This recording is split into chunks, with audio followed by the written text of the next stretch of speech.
Today, we're going to bring a 12 volt, 100 amp hour battery. Now, this is a small battery, but it's going to last a long time. Now, if you need something for your RV or camping or your solar, your off-grid projects that you're working on, this is perfect. Now, one of the best things about it, it does come with a manual for instructional manual of the amplifier and the voltage that you need to be aware of. Now, it gives you a little information of where to connect some of the features and how to connect it. Of course, it's very simple out of the box. It's ready to go. But we're also going to test out the voltage so you guys can see not only the voltage, but we're also going to test out the size of the actual battery to see if it's going to be compatible for any of your devices. Now, one of the best things I like about this is that I use this for my solar panel.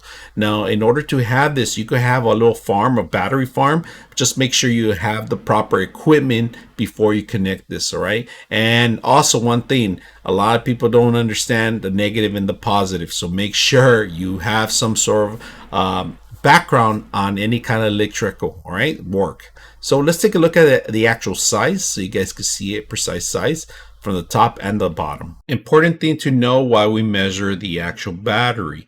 The battery has two handles on the top, so if you don't see them, they're flush to the actual battery. That's one thing I like about the thing. One of the things I like the most, it's not a heavy duty battery. I mean, you can carry this. It does have its own weight as it is, so if for any little small projects that you're doing, this is a perfect. If you're building a miniature house and you need extra battery powerage, this is a perfect thing for it. Now, a lot of people like to build, like I said, solar farms with this.